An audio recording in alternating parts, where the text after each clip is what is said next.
voyage extraordinaire dans la science, faire entrer les sciences dans notre radio.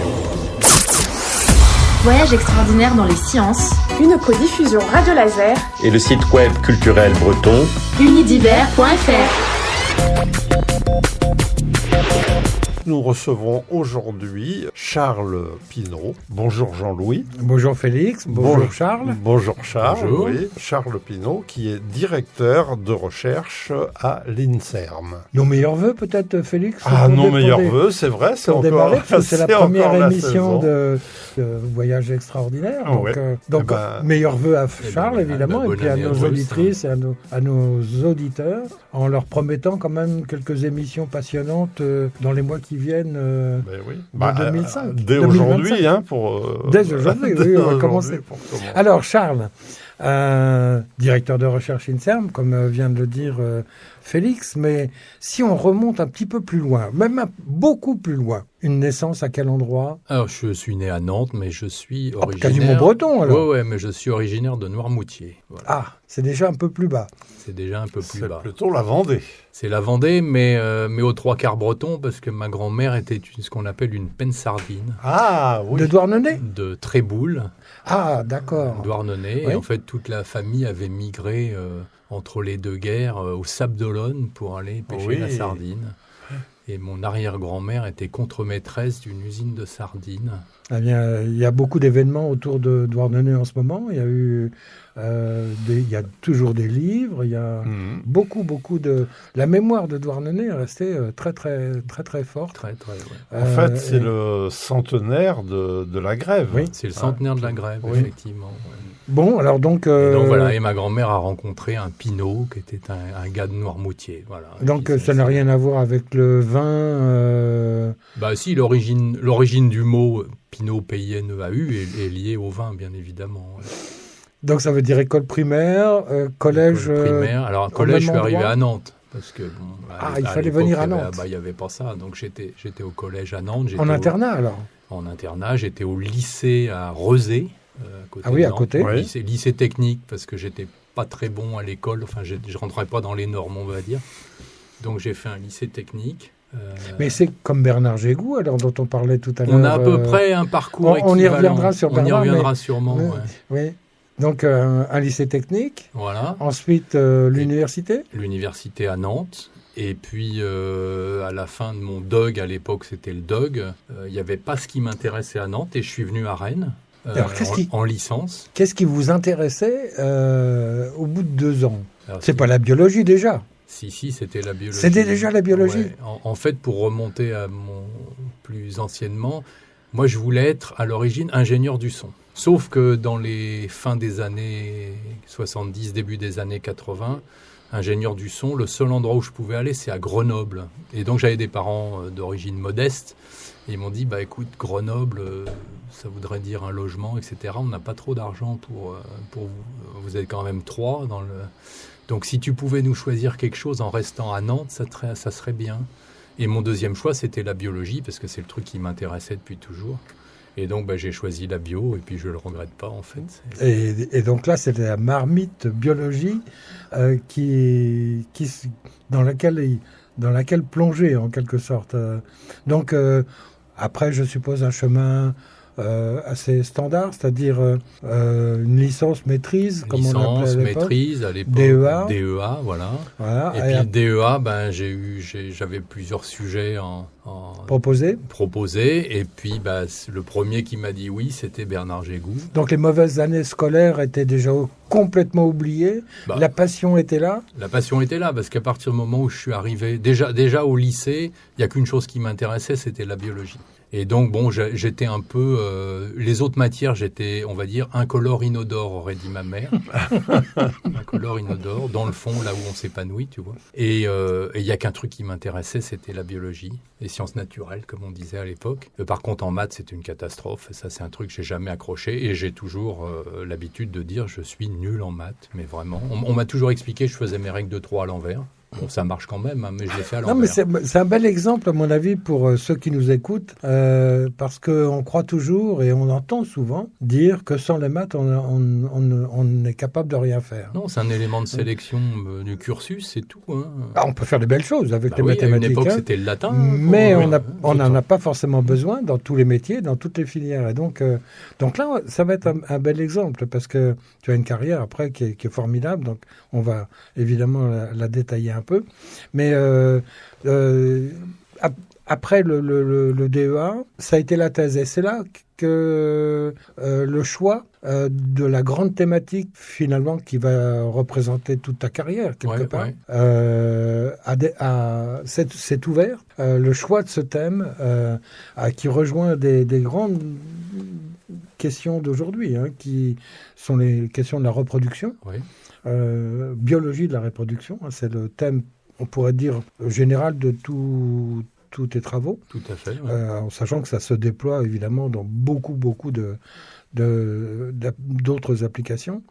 Et donc, c'est là la rencontre avec Bernard Gégou, ou elle va être plus tardive? Non, la rencontre avec Bernard, c'était le sujet de DEA. Hein. Et donc, j'ai fait mon DEA déjà sur... j'ai jamais changé de sujet, finalement, toute ma carrière. Et j'ai fait mon DEA sur biologie de la reproduction. Après, je suis parti à l'armée. Et donc, on s'était arrangé avec Bernard pour que je fasse un...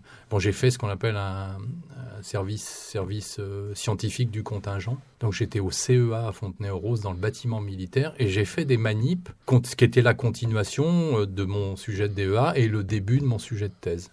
D'accord. Et quand je suis rentré à Rennes après mon armée, j'ai enchaîné sur la thèse. Voilà. Et tu as fait la thèse aussi avec Bernard. Voilà.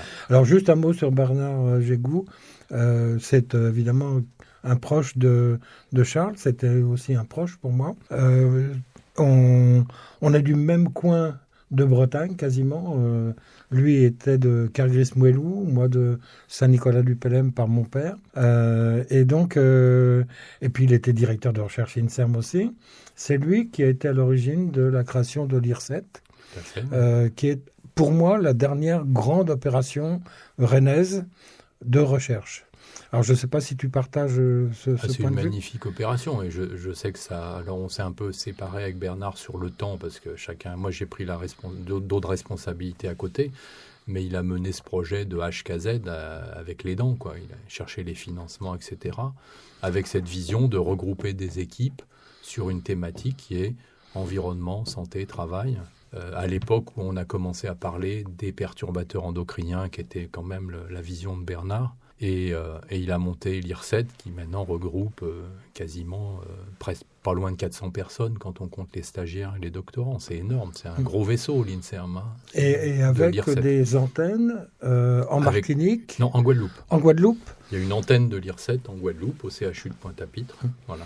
Et on aura l'occasion de revenir sur des sujets qui ont été traités dans ce cadre-là, parce qu'on parlait tout à l'heure de chlordécone, et qui est un sujet qui reste toujours d'actualité.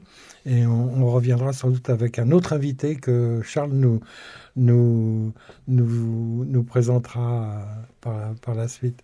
Alors, donc là, on arrive à la thèse. Après, c'est comme souvent en recherche, un post-doc. Un post-doc, voilà. Et chez Rockefeller, c'était l'université, c'était pas le milliardaire. Donc. Voilà, c'est Rockefeller University à New York, où j'ai passé quasiment 4 ans. Sur ce sujet-là, toujours Toujours le même sujet, mais là, pendant ces 4 ans, alors j'étais en postdoc avec quelqu'un qui s'appelle Wayne Bardeen, qui est un grand monsieur de la reproduction, qui est le découvreur de l'ABP, c'est cette protéine qui transporte la testostérone. Et donc, j'ai travaillé à la paillasse avec quelqu'un qui s'appelle Yan Cheng, qui est un born again Christian chinois de Hong Kong, là, qui est un type absolument fantastique. Qui faisait son postdoc aussi? Non, qui était chef d'équipe. Donc, je travaillais avec les deux. Donc, j'avais le grand chef, avec qui je papotais le samedi matin, parce que j'étais un des rares au labo à venir travailler le samedi matin. Et puis Yann, qui était là tout le temps, lui était un vrai biochimiste. Et là, de biologie, j'ai été converti à la pure biochimie. Et c'est ce qui m'a permis après de déployer des choses quand je suis rentré à Rennes, en biochimie. Je pense que je suis devenu biochimiste à cause de mon séjour aux États-Unis. Mais restons quand même fondamentalement biologiste quand même. Bien entendu, oui, effectivement. Alors aujourd'hui, donc là c'est un épisode juste de la jeunesse encore. Après, tu reviens en France. Alors après, j'ai candidaté à l'INSERM et j'ai été reçu. Donc je suis rentré en France et dans le labo de Bernard Gégou, où j'ai pris assez rapidement la responsabilité d'une petite équipe. Donc, et là aujourd'hui, on remonte très vite le temps. Beaucoup de responsabilités. Enfin, sur le plan local, il y a d'abord une équipe. Ensuite, il y a une plateforme. On peut en dire peut-être quelques mots. Oui, en fait, c'est une plateforme de protéomique. Alors, c'est quoi la protéomique ? C'est l'analyse des protéines. Ce que je faisais en postdoc avec des séquenceurs d'Edman, c'est-à-dire caractériser des protéines par séquençage, on le fait depuis la fin des années 90 avec des spectromètres de masse. Et c'est devenu quelque chose qui est quasiment incontournable pour analyser les protéines. Maintenant, c'est de la spectrométrie de masse. Et donc, ça s'appelle la protéomique. Donc, on analyse les protéines à très, très grande échelle, très, très vite, très rapidement.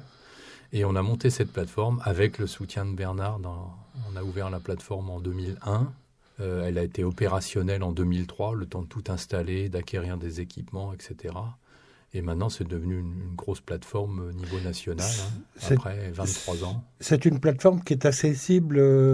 N'importe quel chercheur. De France peut nous solliciter. On n'est pas les seuls. On n'est pas les seuls, il y en a plusieurs, des plateformes de ce type-là.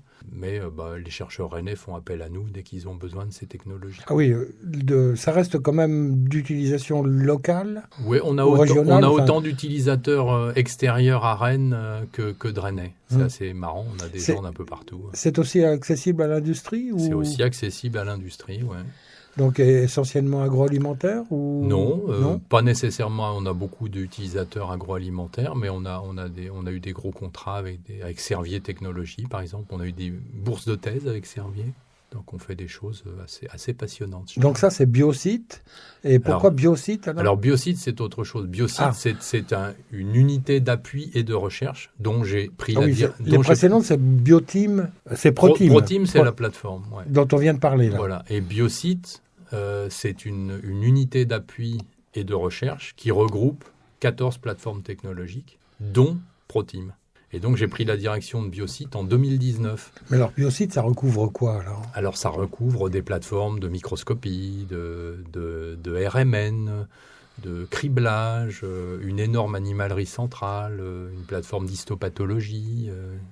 Qui est distribué, en fait, qui n'est pas sur un seul site ou... Alors, l'essentiel des plateformes est localisé sur le campus santé, dans un bâtiment, le bâtiment 8, mais il y a 3 plateformes, dont Proteam, qui, pour des raisons techniques, parce qu'il y a des très gros instruments, ne peuvent pas être localisés dans le bâtiment. Là, on n'a pas la place. Donc, Proteam est installé à l'IRSET. Donc, c'est une infrastructure de recherche qui pèse lourd, alors, qui pèse assez lourd, oui, qui pèse très, très lourd. Et il y a l'équivalent ailleurs, en France? Alors, des UAR, comme on dit, il y en a une quarantaine à peu près en France. Ouais. D'accord.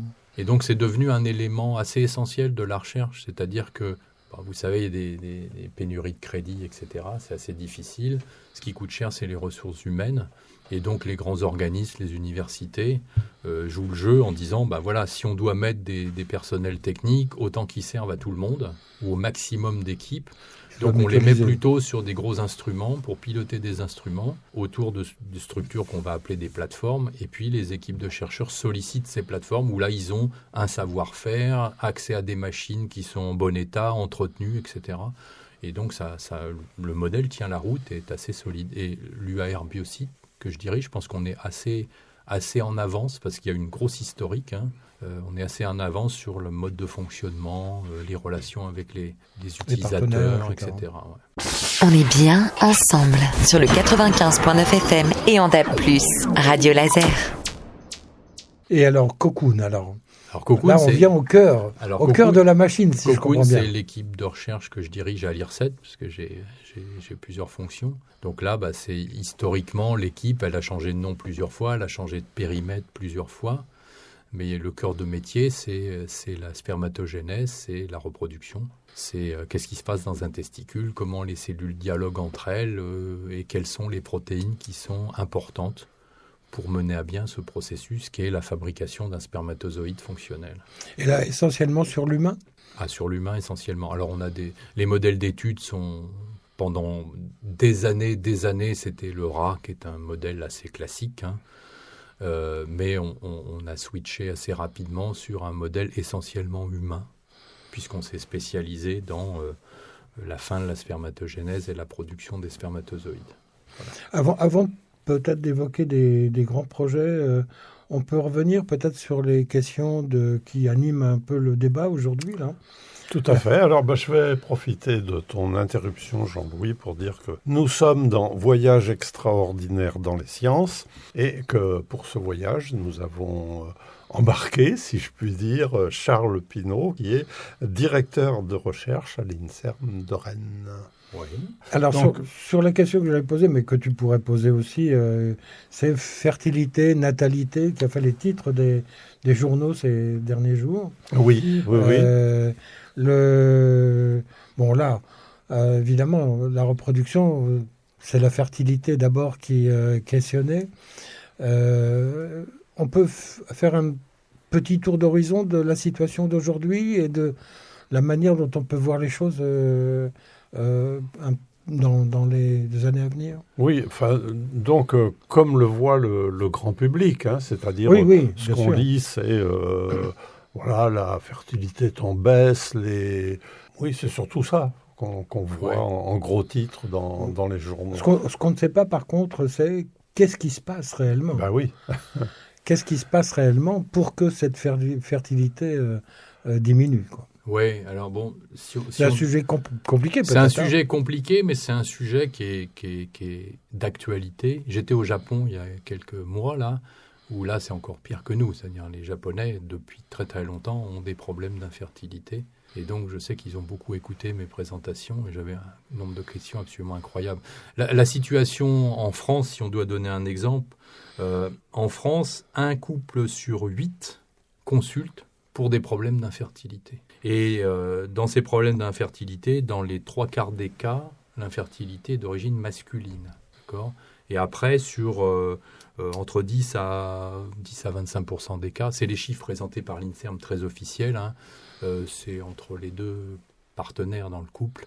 Et c'est souvent, on n'a pas trop d'origine, on ne comprend pas le phénomène, ce qu'on appelle les infertilités idiopathiques.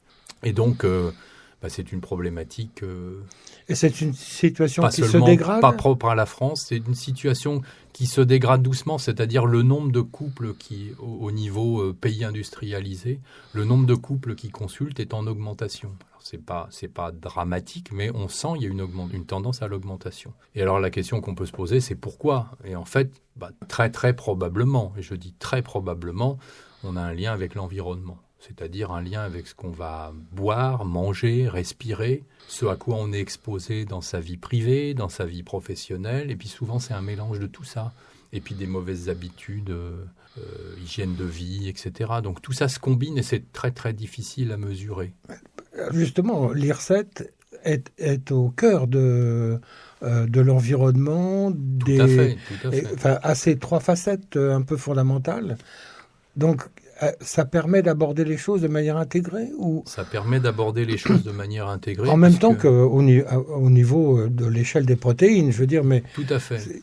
L'IRSET, c'est quand même un regroupement de chercheurs avec de différents horizons. On a des gens qui font de la toxicologie, des gens qui font de la biologie très très fondamentale, on a des épidémiologistes, on a des chimistes analytiques, donc c'est un mélange de savoir-faire et de technologie qui est assez lourd et concentré sur un seul objectif, santé, environnement, travail.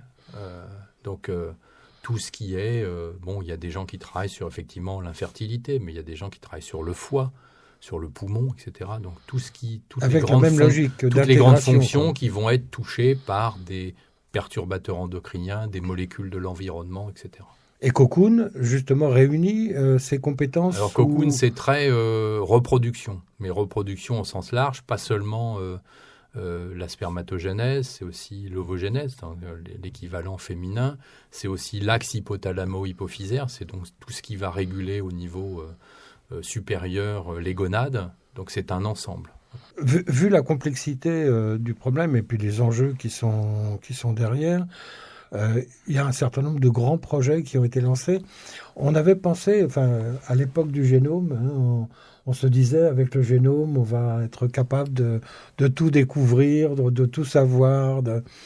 En fait, on s'est aperçu bien sûr que c'était beaucoup plus compliqué que ça. Beaucoup plus compliqué que ça. Est-ce qu'on est en train d'assister, à travers le projet que tu pilotes, qu'il est le Human Proteome Project? Oui. Est-ce qu'on est en train de faire le même effort que ce qui a été fait au départ pour le génome, ou encore plus encore? Alors voilà, on va plus grand. Alors il faut replacer un peu l'histoire. Le séquençage du génome, ça a été un enjeu absolument colossal. Ça a commencé en 1986.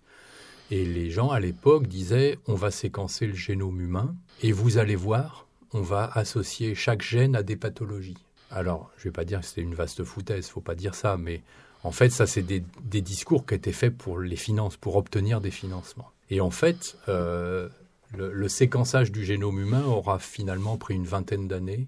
Ça a coûté des milliards de dollars.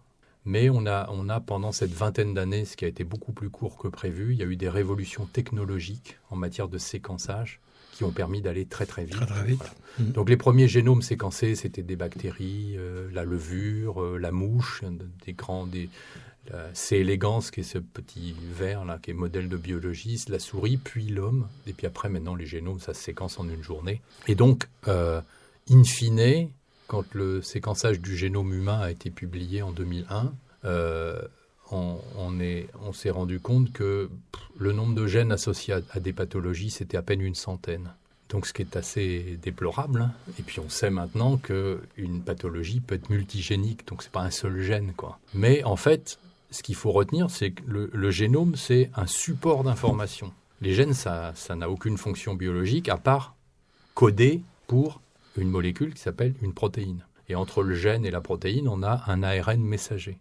Donc est arrivé après très rapidement ce qu'on appelle la transcriptomique, c'est l'analyse à grande échelle de ces ARN, codant, non codant, enfin je passe dans les détails parce que ça peut être très compliqué. Et ça, c'est allé très très vite justement du fait des technologies développées pour les grands séquençages. Et en 2001 a été créée une association internationale qui s'appelle HUPO, Human Proteome Organization, avec tout de suite un très grand projet qui est Human Proteome Project. Donc c'est l'équivalent du séquençage du génome, mais cette fois on séquence les protéines.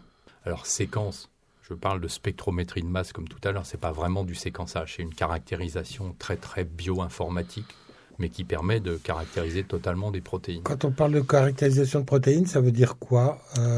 Est-ce qu'on peut l'expliquer simplement ? Simplement, on va la séquencer. En fait, on va dire comment est faite cette protéine, c'est quoi les acides aminés qui constituent la protéine, c'est quoi la séquence de la protéine, comment elle est modifiée, etc. Et donc, la question, c'était, combien est-ce qu'on a de gènes ? Parce qu'in fine, on est actuellement... c'est toujours un brouillon, le génome humain. On est à la version 19. Cette version, la dernière, a permis des grands développements, puisqu'on sait que maintenant, elle est vraiment complète. Et cette version du génome fait qu'on sait exactement le nombre de gènes qui codent pour des protéines. Donc, c'est à peu près 20 000. Hein. On est beaucoup plus bas que ce qu'on pensait initialement. Et si on doit regarder par rapport aux organismes voisins, C. elegans, la souris, on est autour de 18-19 000 gènes. L'homme, 20 000. Donc on est très différent de C. elegans, qui est un petit vermisseau d'un demi-millimètre. On est très différent d'une souris. Et on a à peu près le même nombre de gènes, globalement. Donc c'est quoi qui fait cette différence ? C'est les protéines qui sont codées par ces gènes. Et puis la capacité que... on peut coder beaucoup plus qu'une protéine par gène. En moyenne, maintenant, chez les eucaryotes, donc les organismes supérieurs, on sait qu'un gène code en moyenne pour 7 protéines. Et chacune de ces protéines, elle peut être modifiée par tout un tas d'outils intrinsèques à la cellule qu'on appelle les modifications post-traductionnelles. Ouais, elles évoluent avec l'âge, par exemple ? Elles évoluent avec tout un tas d'autres facteurs ? Alors, elles évoluent avec plein de facteurs, mais il faut partir du principe une protéine, elle a une durée de vie qui peut être plus ou moins longue. Et donc, ça peut être très court. Ça peut être très court. Ça peut être très très court, ça peut être quelques minutes, mais ça peut être très long parce que ces protéines sont protégées, elles sont transportées, évitées par des transporteurs qui vont éviter leur dégradation. C'est une protéine très très utile. Mais elles peuvent aussi être modifiées au courant de leur vie et leur modification qu'elles vont subir va modifier leur fonction.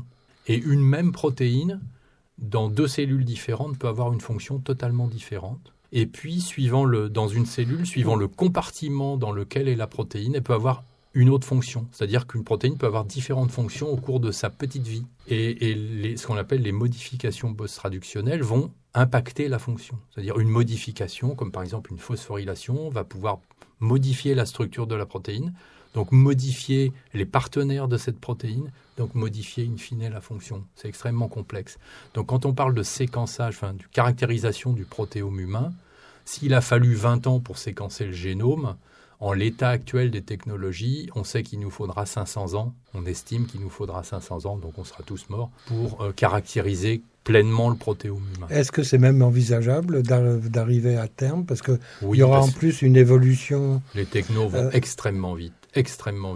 Et même en termes de spectrométrie de masse, ce que faisaient les premiers instruments qu'on a achetés dans les années 2000, ça n'a plus rien à voir avec les bêtes de course dont on dispose maintenant. Donc la difficulté, là, c'est le prix de ces machines et c'est le savoir-faire qu'il faut pour les opérer proprement et correctement. Écoutez la proximité, c'est Radio Laser sur le 95.9 FM et en DAB+. C'est assez impressionnant, assez fascinant. C'est vertigineux, je dirais. Oui, c'est ça.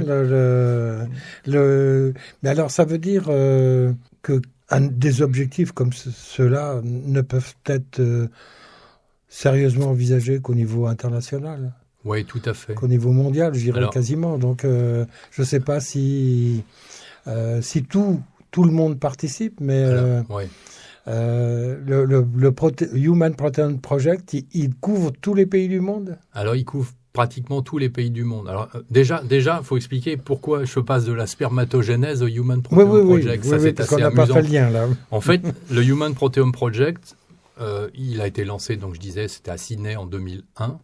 Et l'idée, c'était, OK, on va se répartir entre pays les chromosomes. Et donc, la France a choisi, on s'est réunis à 6 dans un bureau à Grenoble, et on a dit, c'est la France qui avait séquencé le 14, prenons le chromosome 14. Et donc, l'idée, c'est sur chaque chromosome, il y a un certain nombre de gènes connus.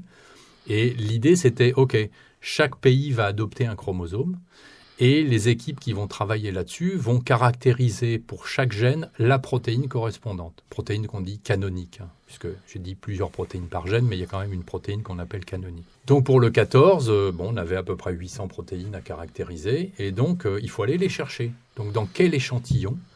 Et nous, on est tombé là complètement par hasard, c'est que le maximum de protéines qu'on pouvait trouver, c'était dans le testicule.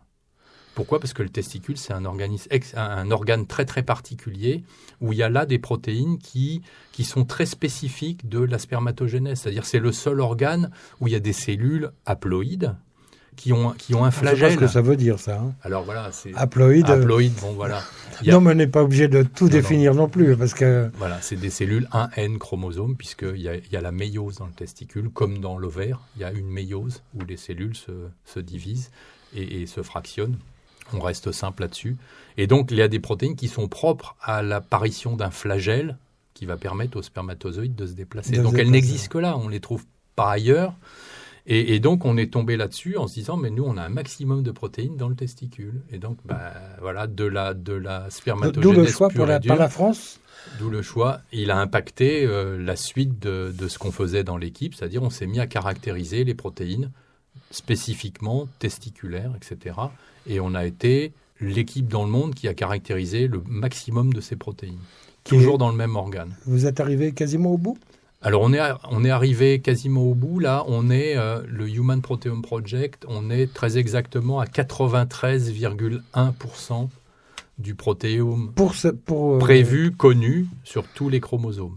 Pour cet objectif? Pour ce premier objectif. Donc, on arrive presque au bout. Il reste à peu près 1300, je n'ai plus les chiffres en tête, je devrais les connaître quand même, 1300 ce qu'on appelle des missing proteins, c'est-à-dire des protéines qu'on n'a toujours pas vues. C'est-à-dire qu'on connaît le gène, on a vu l'ARN messager très souvent, mais on n'a pas vu la protéine. Alors pourquoi on ne l'a pas vue ? C'est parce qu'elle est probablement extrêmement discrète, en petite quantité, il n'y a pas beaucoup de copies dans la cellule.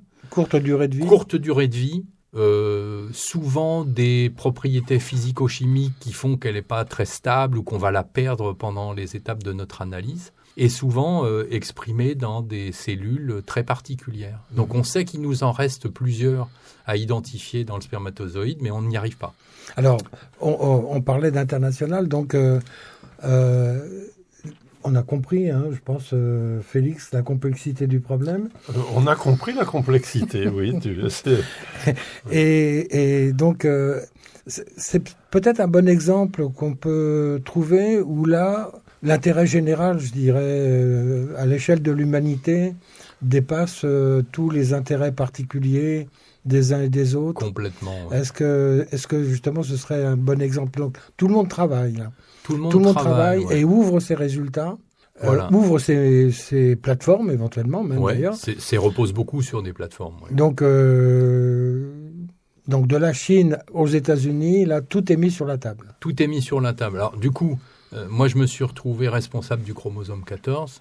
Et puis finalement, en 2020, j'ai été élu par mes collègues responsable de tout le HPP, le Human Proteome Project. Donc je coordonne. Tu es le président aujourd'hui. Alors je viens de lâcher là. Ça c'est incroyable. Au 31 décembre. Un Rennais qui est président de cette. Un Français surtout, avant toute chose quand même. Oui, Français d'abord. Et sûr, donc, je viens de lâcher. J'ai fini mon mandat de 4 ans. Donc je suis past chair, comme on dit. Donc là, j'accompagne la nouvelle présidente du Human Proteome Project, qui est une collègue suédoise, s'appelle Cecilia Lindskog. Et donc, on va continuer nos actions. Mais là, je vais me retrouver responsable de ce qu'on appelle le Grand Challenge. Parce que l'étape d'après, on considère qu'on a presque fini la caractérisation du protéome humain. Les quelques missing protéines, le milliers de missing protéines qui nous restent, il va nous falloir quand même probablement une dizaine d'années pour les caractériser parce qu'elles sont très difficiles à piéger, mais on est tous assez confiants, quel que soit le type cellulaire sur lequel on travaille. Et l'idée maintenant, qui a été lancée il y a 2 ans, sous ma présidence, c'était ce qu'on appelle le Grand Challenge, c'était maintenant une fonction par protéine. Il faut qu'on définisse pour chaque protéine à minima une fonction biologique. Mais c'est la définir à la paillasse, c'est-à-dire avec des expériences qui vont montrer que cette protéine, elle sert à ça, ça ou ça. Au moins une fonction, sachant qu'il y en a probablement plusieurs. Alors, vous avez utilisé 2 fois le mot « à la paillasse ». Alors, je crois, enfin l'expression, je crois comprendre, mais pour nos auditrices et nos auditeurs, ce serait peut-être bon de dire... Voilà, la paillasse. Alors la paillasse, c'est l'outil essentiel dans un labo de biologie. Oui. C'est un espace dans lequel on va faire des expériences. Donc c'est du wet lab, c'est du mouillé, comme on dit. Et donc là, c'est de la manipulation, c'est des cellules, c'est des cultures, c'est de l'enzymologie, des tests divers et variés. Donc ça, c'est l'élément de base. Quand on est chercheur en biologie, on a choisi ce métier pour faire de la paillasse. Malheureusement, avec le temps, on se retrouve dans son bureau et on passe son temps sur son ordinateur, en réunion, en conférence, en déplacement, à droite, à gauche. Oui, mais parce qu'il y a aussi des machines. Il y a aussi des machines qui font une partie du travail. Voilà, mais il y a toujours les étudiants c'est la main-d'œuvre des labos, c'est les doctorants hein, et les stagiaires qui sont là pour faire les manips à la paillasse. Donc très vite, on abandonne ce plaisir d'aller maniper, comme on dit. Oui. Mais finalement, on passe le relais aux jeunes, et puis c'est une autre façon de faire le métier. On encadre des jeunes, on transmet le savoir. On leur explique ce qu'il faut faire, ce qu'il ne faut pas faire, les bonnes bases du métier, et puis ça se continue. Et puis là j'ai le plaisir en ce moment, c'est de retourner un petit peu à la paillasse, quoi. Mais tu as fait, quand tu étais jeune, tu as dû regarder dans des microscopes, toi-même. Oui, non, mais alors, c'est plus tout à fait les microscopes d'aujourd'hui, mais quand même. Non, on était loin, je pense, et puis on en avait un pour 30, enfin, on était très, très peu équipés, hein. Il fallait se partager le matériel. Bah oui. Un microscope, c'était déjà... Alors, les retombées de tout ça, est-ce qu'on les voit, ne serait-ce que partiellement, en termes de... Parce que nos auditrices et nos auditeurs, ils s'intéressent aussi à des choses plus simples, par exemple les maladies. Bah oui. Les maladies. Ouais. Alors, est-ce que déjà, dans le chemin parcouru, est-ce qu'il y a eu des retombées Il y a déjà eu des retombées. Sur un certain nombre de maladies et de traitements. Ou de traitements, oui, bien sûr. Il y a déjà eu des retombées. Parce qu'en fait, ce qu'il faut comprendre, c'est que en termes de maladies, parlons simplement de médicaments. Les médicaments, c'est des petites molécules chimiques qui sont dirigées contre quoi ? Contre des protéines. Okay ? Donc l'intérêt est de caractériser les protéines et non pas le génome. Il fallait caractériser le génome pour s'intéresser maintenant aux protéines, c'était indispensable. Mais maintenant, les médicaments, ils ciblent des transporteurs, des enzymes, des choses comme ça.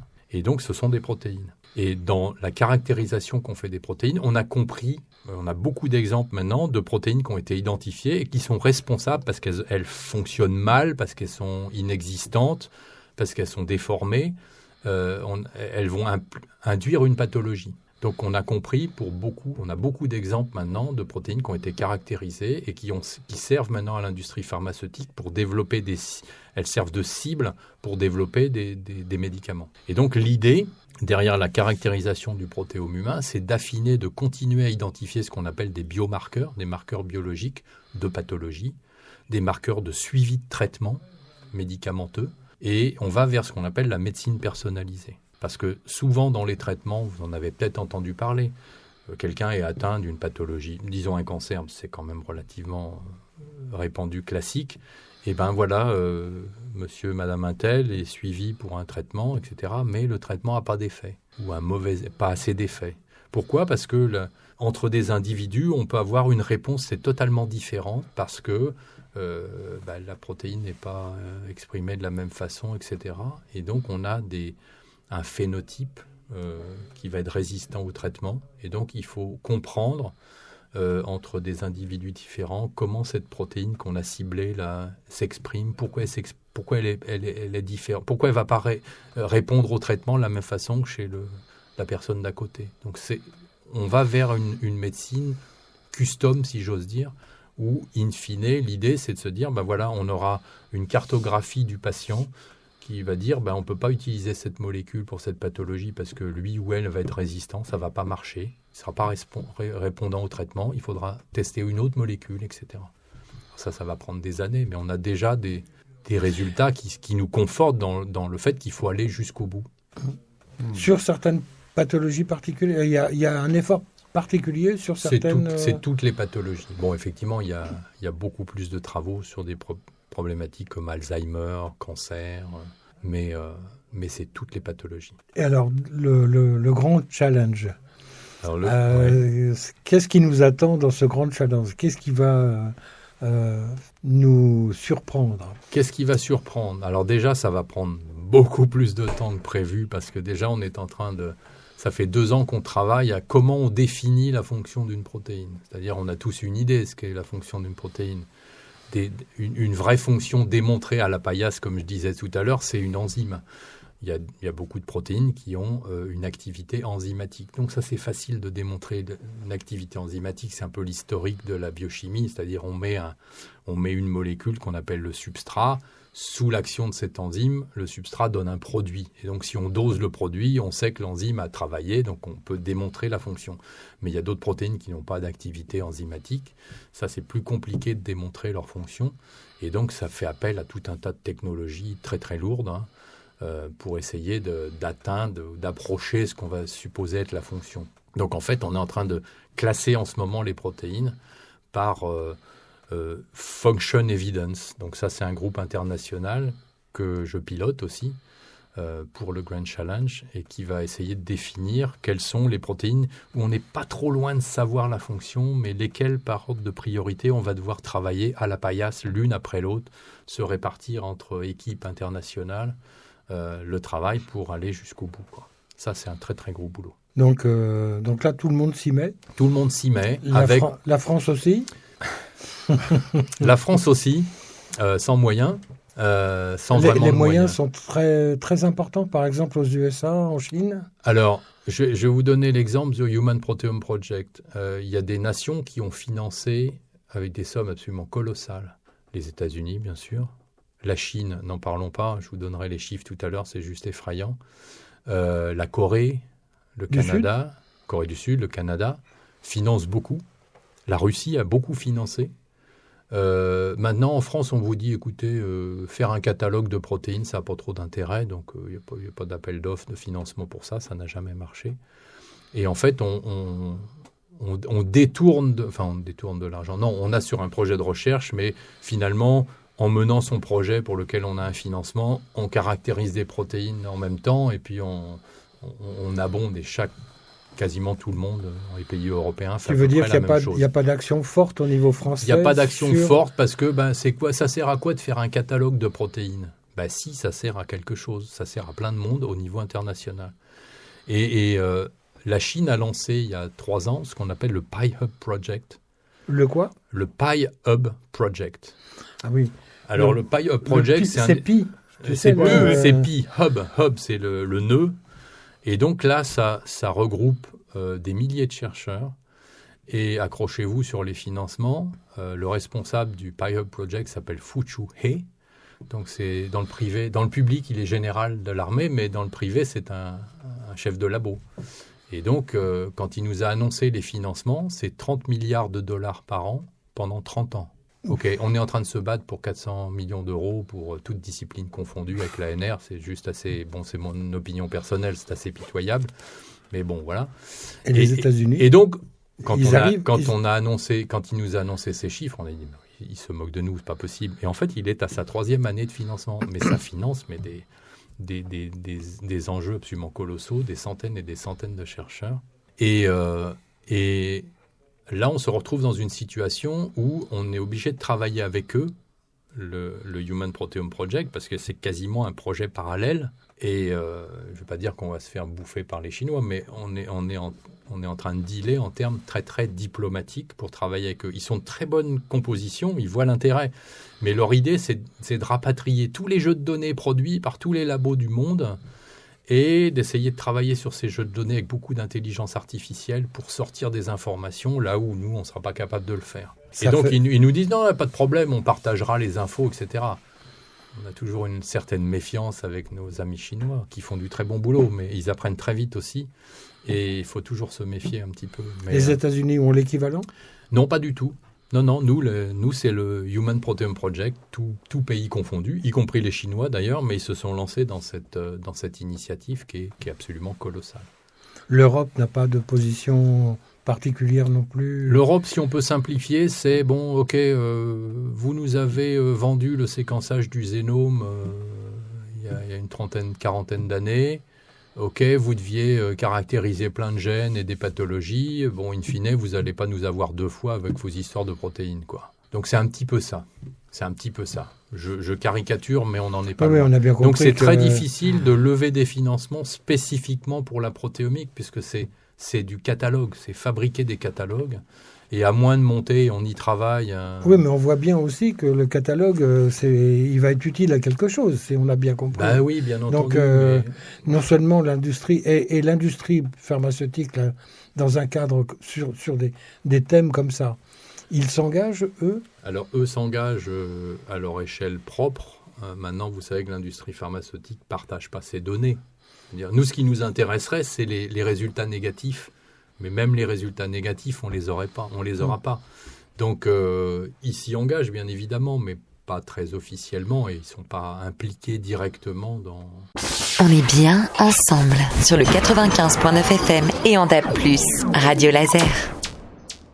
Mais est-ce que toutes ces connaissances qui sont acquises, est-ce qu'elles sont quelque part disponibles pour l'ensemble de la communauté ? Ou est-ce qu'il y a des restrictions quand même qui existent dans certains cas où Non, les chercheurs là ont réussi à faire en sorte qu'elles sont complètement partagées? Oui, alors par toute la communauté de biologie qui s'intéresse à... Voilà. Donc les données du Human Proteome Project sont disponibles mondialement par n'importe quel chercheur. Le PI-Hub. Le PI-Hub ou le Pi-Hub, parce que... Le PI-Hub, on ne sait pas trop ce que ça va donner. Moi, le questionnement qu'on avait, c'est qu'est-ce que vont faire nos amis chinois avec des données, par exemple, produites en France ou en Allemagne, s'ils mettent au point, s'ils découvrent des choses à partir de l'analyse de ces données, en termes de propriété intellectuelle, qui est propriétaire? ou qui peut revendiquer de l'API, comme on dit. Et alors, pour le génome, le débat a eu lieu aussi déjà. Pour le génome, le débat a eu lieu, mais pour les protéines, on ne protège pas une protéine, mais on peut protéger la fonction qu'on a découvert et ce qu'on peut en faire en termes de développement de médicaments, etc. Ou de caractérisation de biomarqueurs. On peut très bien mettre au point un dosage de plusieurs marqueurs en simultané. C'est ça qui est innovant. Mais si les marqueurs ont été découverts à partir de données qui viennent d'un labo X ou Y à l'étranger, en quoi ce labo peut revendiquer de la propriété intellectuelle sur ce qui va être développé? Donc les collègues chinois disent on traitera au cas par cas. J'attends de voir. Alors, nous sommes toujours en voyage, dans ce voyage extraordinaire dans les sciences. Notre invité aujourd'hui, Charles Pinault, directeur de recherche à l'INSERM de Rennes. Il nous reste 15 minutes, Jean-Louis. Il nous reste beaucoup de temps, en fait. Et on a traité beaucoup de sujets.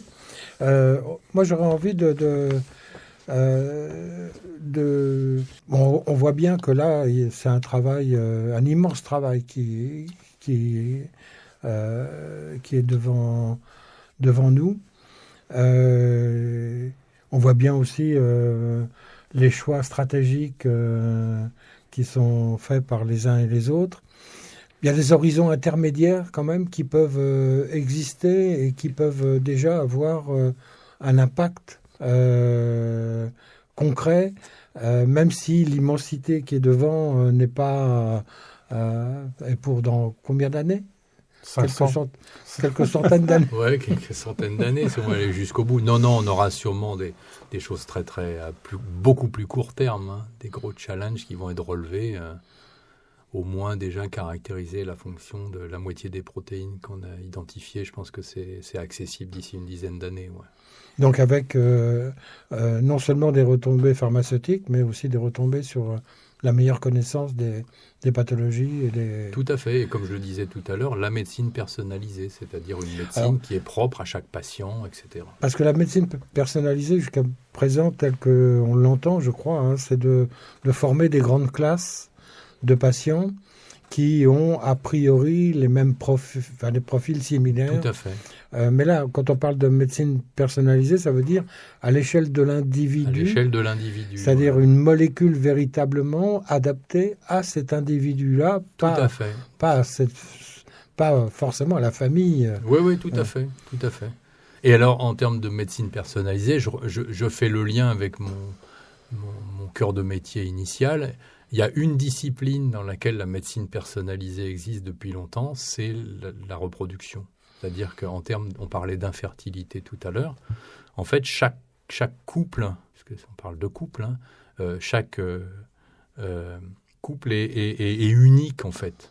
C'est-à-dire que en cas d'infertilité, la nature est bien faite, c'est partagé, c'est soit l'homme, soit la femme, donc soit le producteur de gamètes, soit le producteur la productrice d'ovocytes, si c'est pas un couple réel, s'il y a partenaire extérieur pour proposer un ovocyte ou proposer des spermatos. C'est unique là. On n'a jamais deux cas de figure identiques. Donc depuis des années, depuis l'invention de la FIV, la médecine personnalisée, c'est déjà la médecine de la reproduction.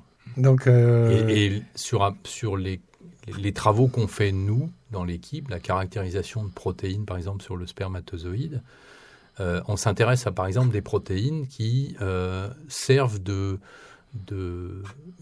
à la motorisation du spermatozoïde, donc au fonctionnement du flagelle. Et en fait, on se rend compte que y a des protéines qu'on a découvertes et qui sont utiles pour que ce flagelle bouge normalement.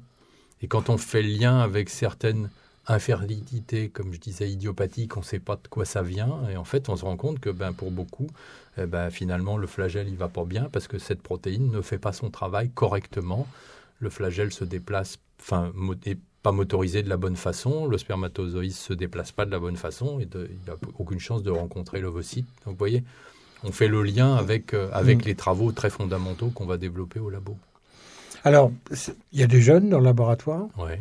Leur formation de base, pour ceux qui sont accueillis dans l'équipe Cocoon, par exemple. Ils sont biologistes d'entrée, ils sont aussi informaticiens, ils sont...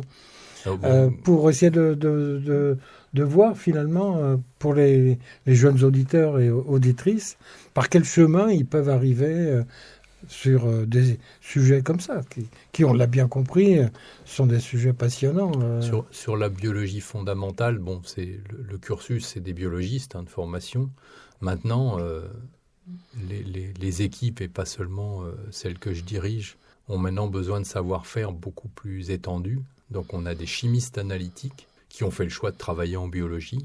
Donc quand je dis chimistes analytiques, c'est des gens qui vont opérer en particulier des spectromètres de masse, si on fait de la protéomique. C'est aussi des bioinformaticiens, puisque ça c'est un métier qui se développe énormément.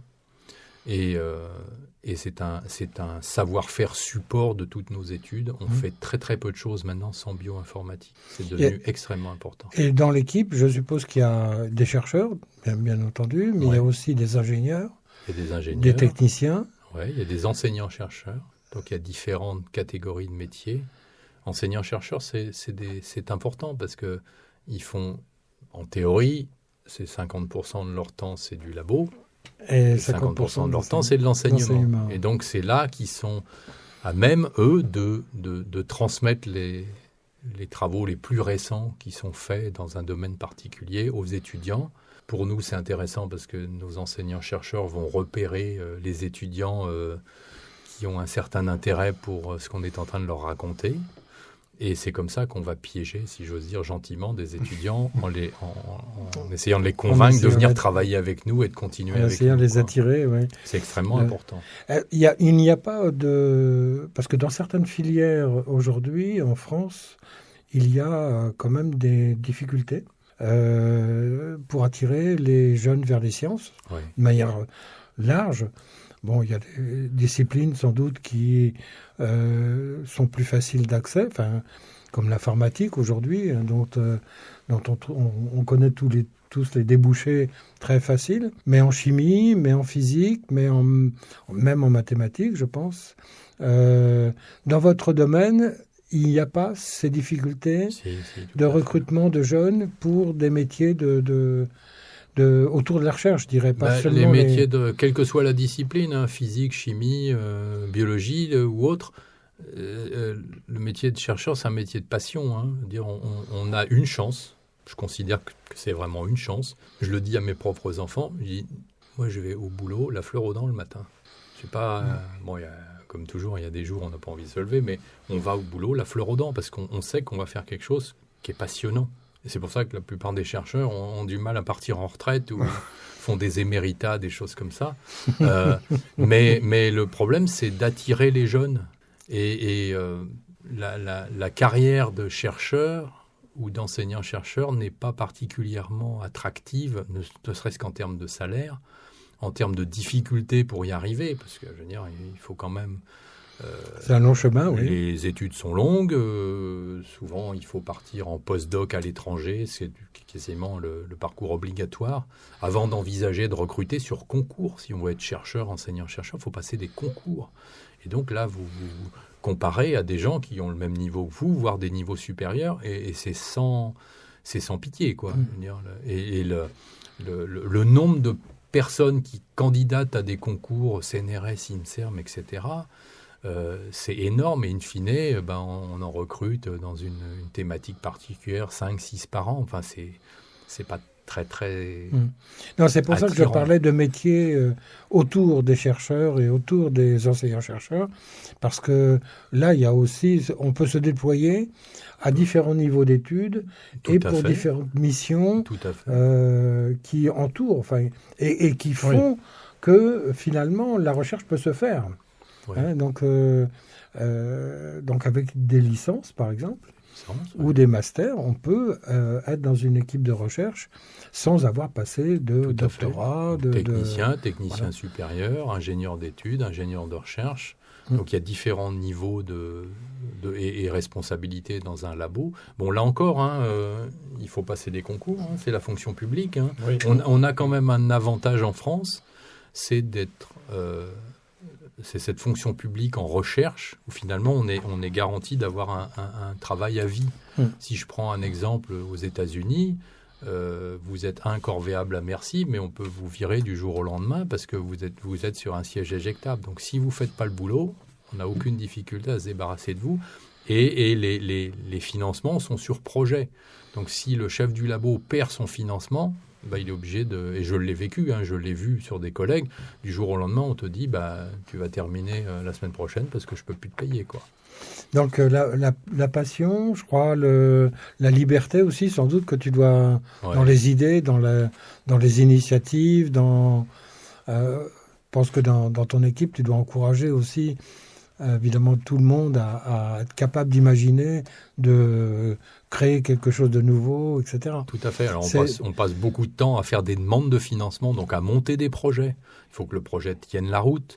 Il faut que les financements soient en adéquation avec nos objectifs, etc. Donc c'est aussi assez sélectif, mais moi je passe 75% de mon temps à faire des demandes de fric, comme on dit. Et j'encourage les gens qui travaillent avec nous à faire la même chose pour essayer d'avancer, parce que les financements institutionnels ne sont pas suffisants pour mener à bien l'ensemble de nos projets. Écoutez la proximité, c'est Radio Laser sur le 95.9 FM et en DAB+. Bon, je crois qu'on arrive au bout du chemin. Alors, on a toujours une petite question à la fin en disant quel serait le message pour les jeunes qui aujourd'hui sont au lycée ou au collège. Bon, de dire aller vers les sciences, mais pas forcément ça. Enfin, je veux dire, parce qu'on a bien vu à travers ton exemple que le chemin, il n'est pas si simple que ça. Ne serait-ce que pour déjà arriver au baccalauréat, etc. Et puis ensuite pour trouver sa voie. Donc, on a eu quelques exemples quand même assez atypiques, quoi. Passer par un lycée professionnel, non, technique. Technique, oui. Mais bon, ça peut emmener tout à fait ailleurs que ce pourquoi c'est prévu. Tout à fait. Donc là, c'est simplement l'appétence pour la recherche, pour la découverte. Pour une discipline déjà. Une discipline, ça peut être autre chose que de la biologie, bien évidemment, la chimie, la physique ou autre, l'électronique. Il y a beaucoup de choses à faire et quand on est passionné et qu'on a un intérêt, qui ne tente rien à rien, faut y aller. Si on se casse la figure, on se casse la figure. Il y a pas de... c'est pas négatif l'échec, on apprend toujours d'un échec et on ira plus loin, on va faire quelque chose différemment, mais où on y retourne et puis on se dit cette fois-ci je vais y arriver, quoi. C'est une histoire de motivation et je pense que la motivation on la trouve à partir du moment où on est passionné sur un sujet. Il faut essayer d'aller jusqu'au bout, ce sujet. Et puisque depuis qu'on fait cette émission, Jean-Louis, c'est le nombre de personnes, c'est pratiquement toutes les chercheuses, tous les chercheurs qui nous disent leur bonheur de pratiquer ce métier. C'est ça, c'est ça. C'est une joie de tous les jours. Je crois, c'est... Enfin, moi, je dis toujours, c'est vrai que j'ai du mal à quitter ma journée professionnelle, en fait, parce que ça toujours... On y est toujours plus ou moins. Alors, ça a des avantages et des inconvénients, c'est sûr. Mais ça montre bien que la passion fait avancer quand même... c'est puissant, la passion. Oui, c'est puissant. Oui, absolument. Ça peut mener la passion et la liberté, je crois que... C'est surtout la liberté. Et là, c'est au moins un avantage qu'on a en France, c'est la liberté de pouvoir penser et ne pas avoir le souci, comme dans les pays anglo-saxons, se dire « Oh là là, il faut que je fasse des demandes de financement pour assurer mon propre salaire. » Et ça, c'est une grosse épée de Damoclès au-dessus de la tête. Là, on est assuré d'avoir un salaire, donc on peut prendre des libertés en termes de projets de recherche, etc. Et aussi prendre des risques des fois quand on a atteint, quand on n'est plus en situation de fragilité, on peut prendre des risques et ça vaut la peine des fois. Ça vaut vraiment la peine, oui. Merci Charles. Merci à vous. Merci pour ce temps passé avec nous et puis cette dynamique qu'on ressent, cet enthousiasme qu'on ressent à travers cet échange. C'est, je crois, quelque chose qui nous fait plaisir, Félix. Tout à fait. Et que pour démarrer l'année 2025, ça nous donne... Ça nous booste. Du punch. Mais pas l'alcool. Non, oui. Oui, alors merci Charles, merci Jean-Louis. Je rappelle à nos auditrices et à nos auditeurs que vous pouvez retrouver le podcast, bien sûr, sur le site de Radio Laser et l'article de Jean-Louis dans Unidivers, qui est le magazine web de Bretagne. Voilà, et qui s'écoute aussi même de très très loin. Oui, bien sûr. Voilà, merci à vous, merci à vous qui nous avez écoutés aussi, et on vous dit à la prochaine fois. À la prochaine, au prochain voyage. Merci.